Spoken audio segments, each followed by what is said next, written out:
My name is Deepak. I'm a product manager with EC2, where I'm responsible for instance platforms and high-performance computing. And I wanted to spend some time talking to you about a bunch of things about how you can think about using EC2 and other tools around it for processing various forms of content in the cloud. But I'll throw in a plug for my friends at S3 before that. Michelle mentioned, I think, the 449 billion objects that S3 had. There was a Q2 number. The Q3 number is 566 billion. So in the last quarter, we've added, do the math. Anyway, I talk really fast, so hopefully I'll go that fast. We've already talked a lot about, somebody earlier today did a really good job of explaining what the modern media workflow is. I'm not a media person, but this is my interpretation of it. There's a lot of content. This is not true for the media industry in particular today. There's a bunch of industries where the amount of data being generated is extremely large. But in the media industry in particular, there's a ton of content these days. It could be professional content. It could be user-generated content. There's a, I think that's everybody from CNN to name it. People are trying to get user-generated content around. And there's everything in between. The prosumers, the semi-professionals, the people like Leo Laporte, for example, who have fairly professional shows. And you're not only just getting these data as download, you're streaming. You are using it across multiple devices. In fact, I think every flavor of device known to man streams video now. And you're doing it globally. It's not restricted to one country. We just saw demos of data being moved from, from Mumbai to LA, and people talking about having the Uyala folks, for example, setting up infrastructures across multiple EC2 regions. So the media industry is a global industry. There's people consuming media and content everywhere. And they're doing it at higher and higher resolutions, and they're doing things like 3D video. I'm not particularly good at watching 3D movies. It makes my head hurt, but there's a lot of data being produced there. And what does this all mean? What this means is there's a ton of data around. And when there's a ton of data around, you need to compute it, and you need a lot of compute. So how can the cloud help? And that's kind of what I'll hopefully go through over the next 20 to 30 minutes. But I'm going to geek out a little bit to start with. So let's orchestrate a processing application. I've been at Amazon for 3.5 years, and I still feel like a kid in a candy store when I do things like this.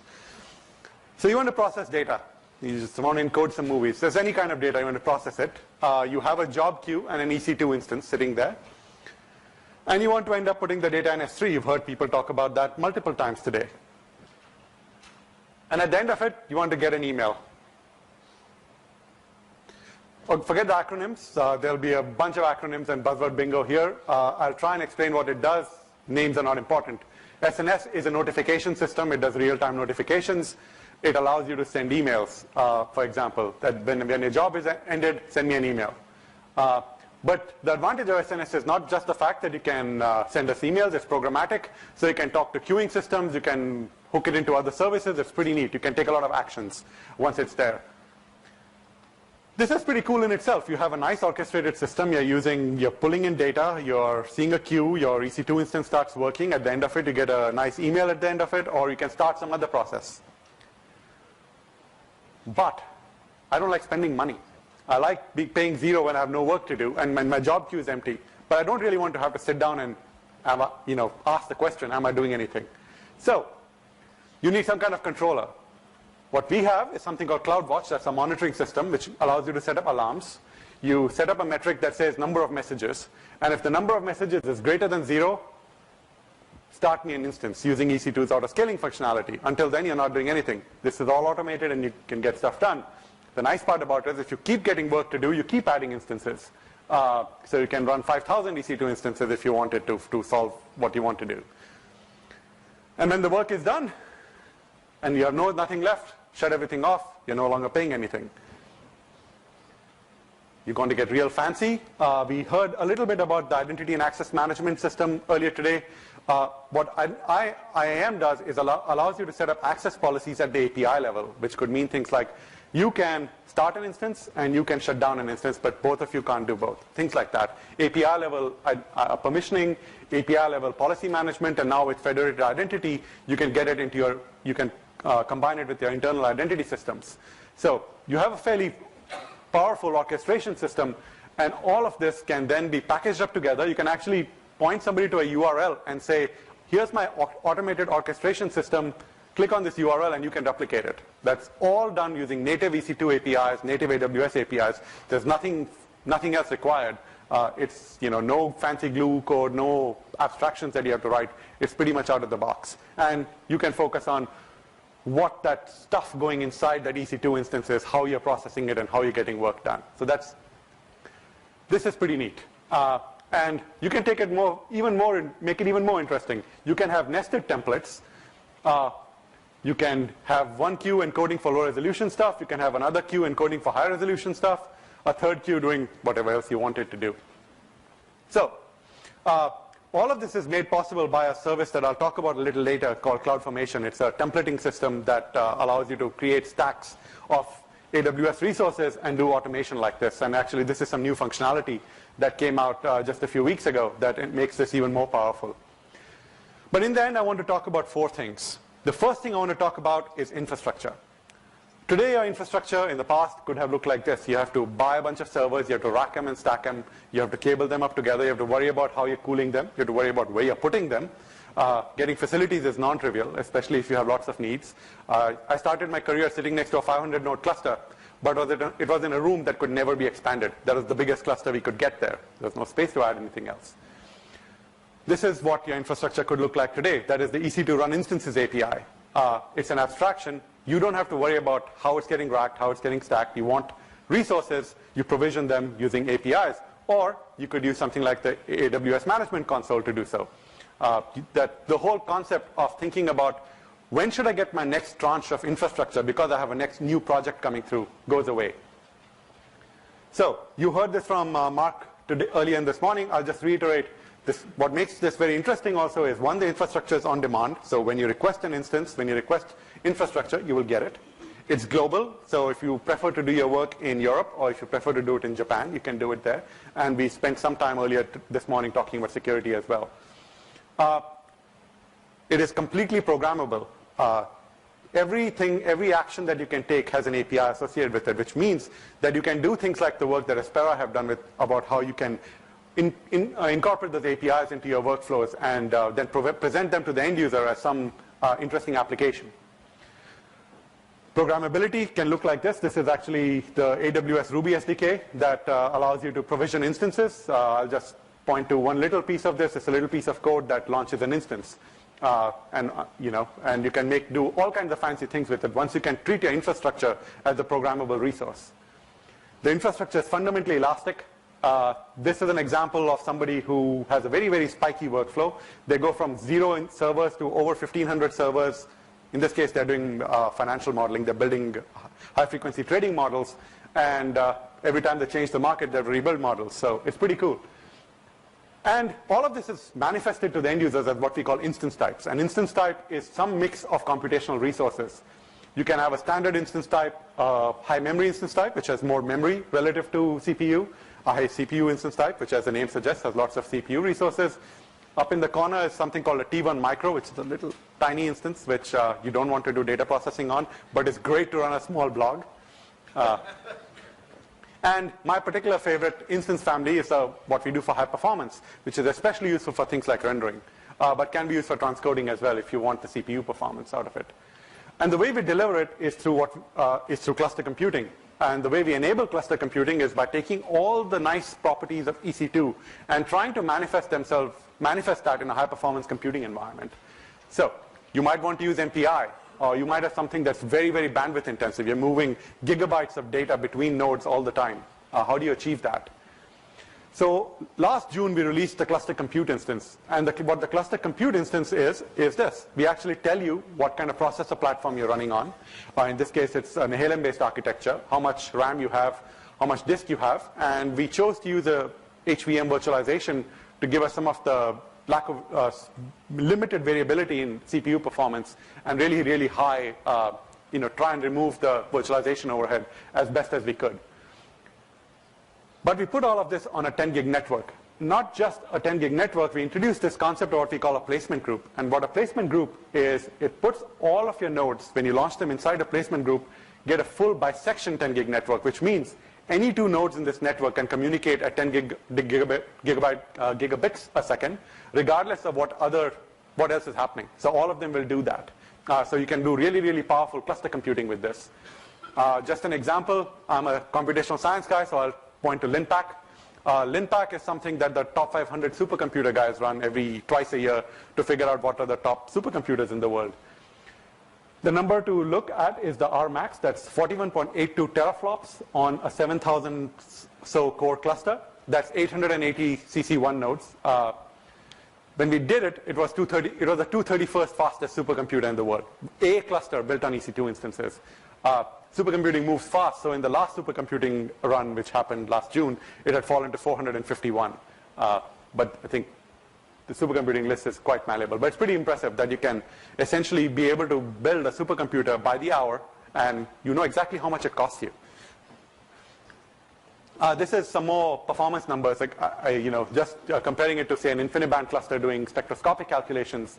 The black line up there is perfect linear scalability, which almost no MPI program has.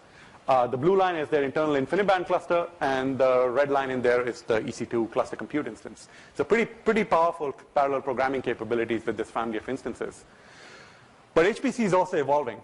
And the classic case of this is GPU-based programming. Some years ago, the GPU community, especially NVIDIA, realized that you could take some of the pipelining work and the vector shading work that they're done to process pipelines of data which you need for gaming and actually apply them for general purpose computing. And so we released an instance type last year, which is essentially the same platform as the cluster compute instance, but each node has 2 NVIDIA Teslas on them.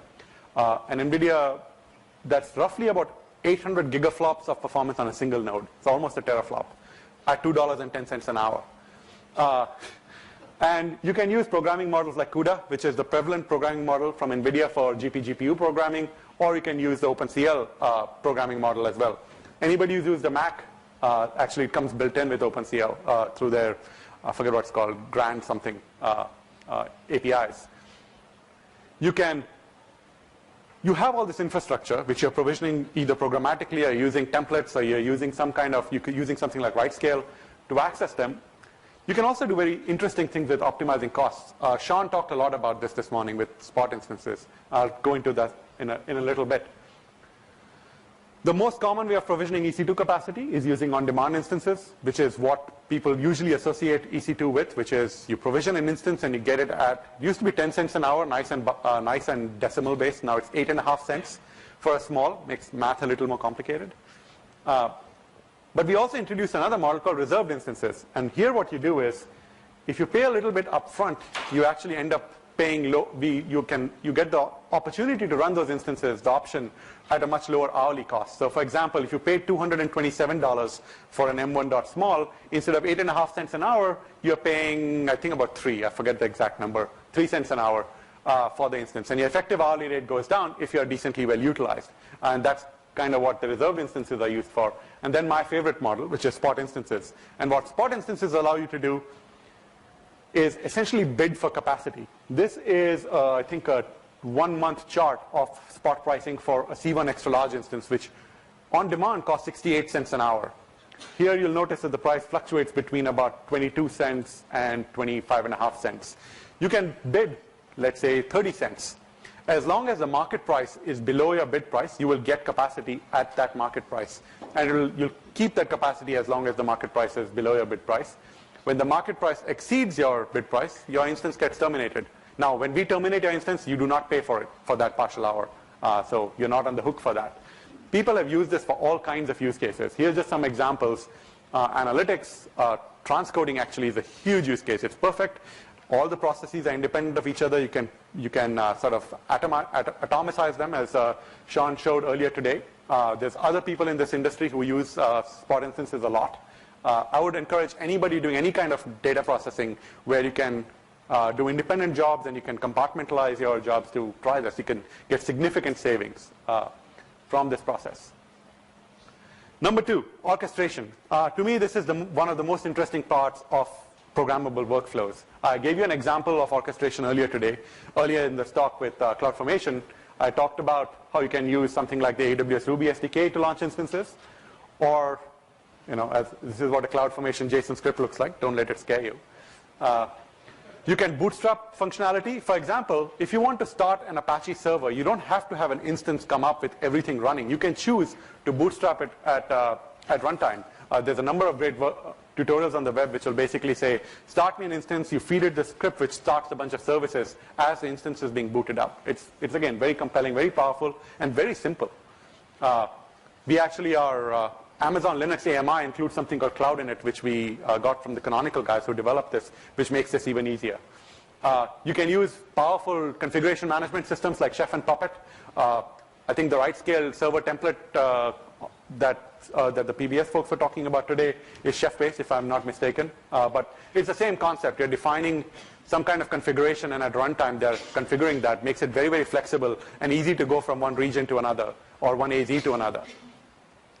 And you can continue to use very, very familiar tools. You don't have to use all the APIs, etc. You can continue to use things like Grid Engine or LSF. I mean, there's a lot of companies that are using grid management systems and cluster management systems already, or something like Condor for doing cycle stealing and resource pooling. And you can combine all of these worlds. You can combine the old way of managing clusters with the more bootstrap dynamic way of managing clusters by using things like Star Cluster from MIT, which essentially does that. That's how you start a cluster with Star Cluster. And at the back, it uses the EC2 APIs, it uses templates, and you can even mix and match it with things like Chef and do very, very interesting things with your resources.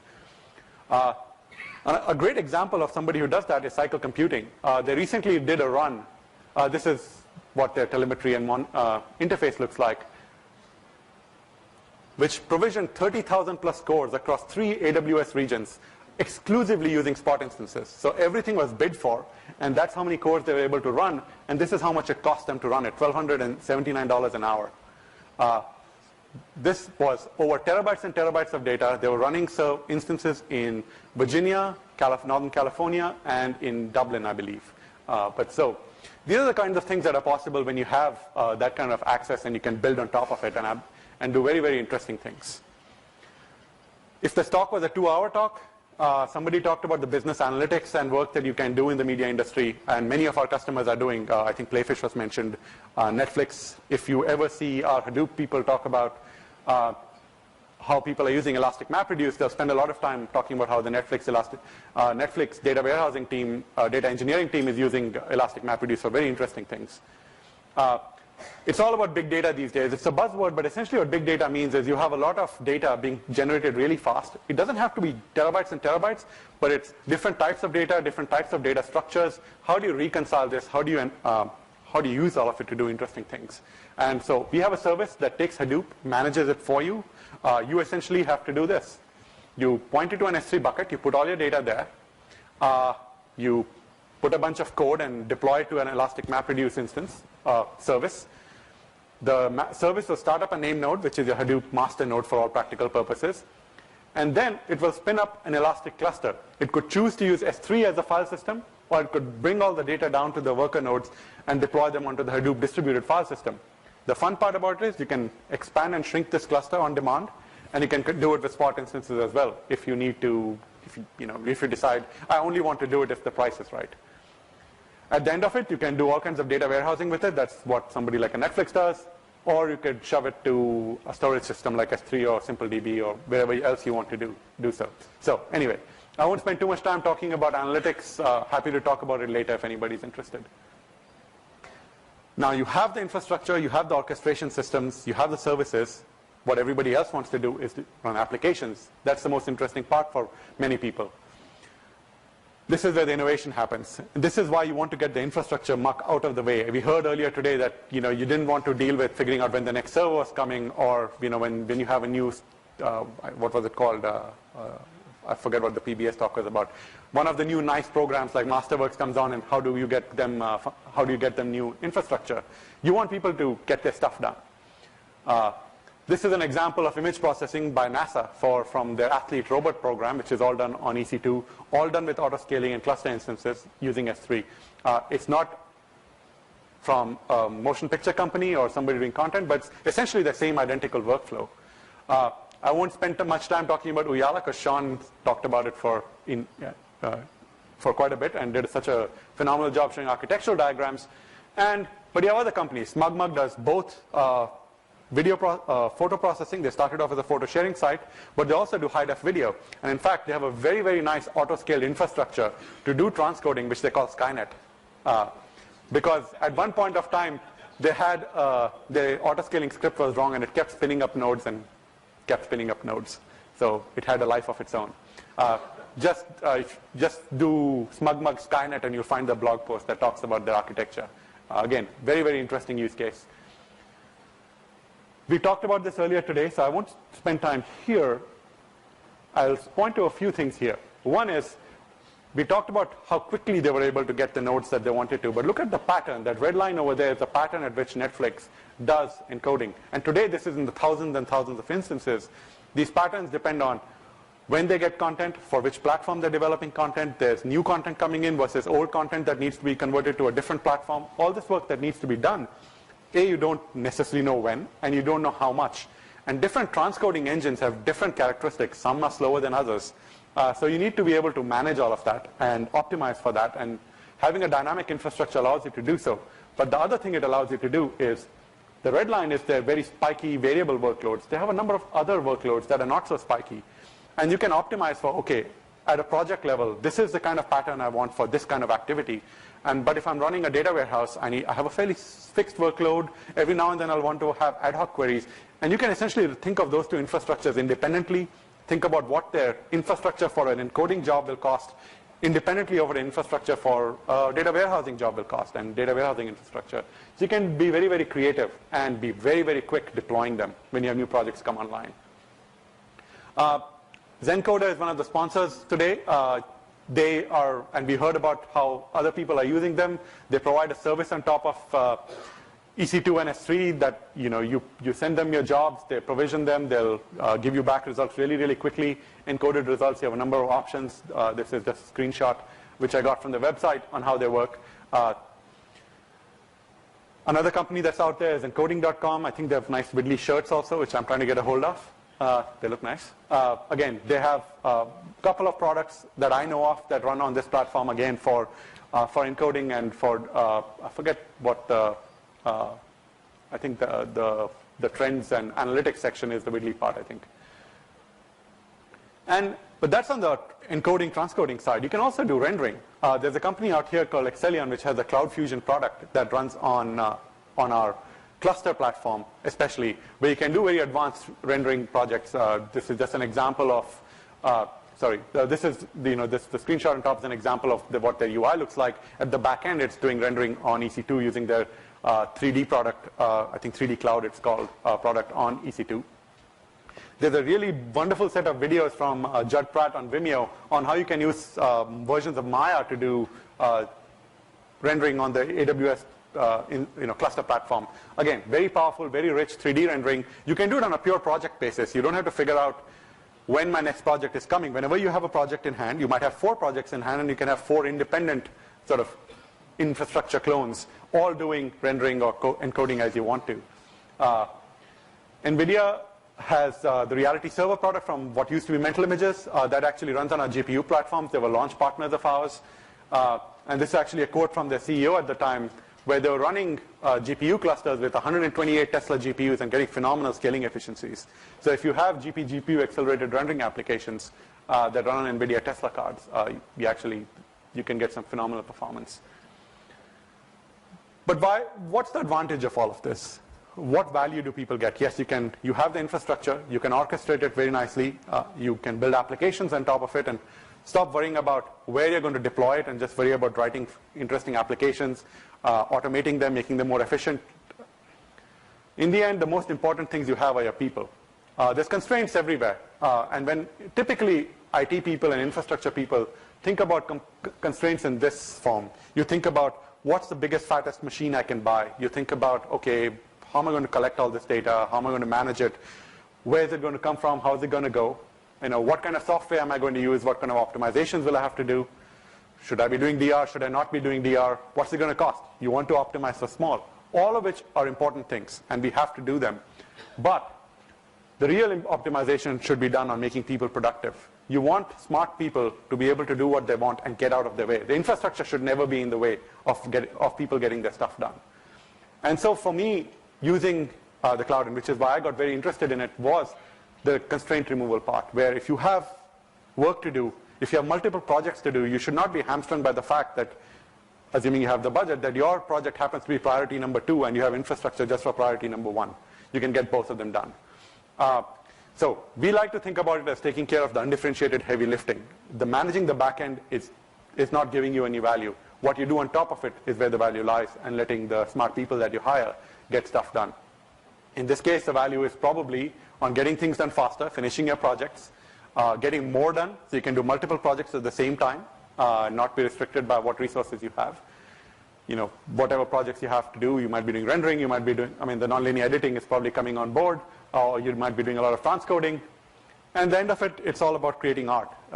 It's all about getting, folks like me who are consumers of what people in this industry do, want more and more high quality work to come out.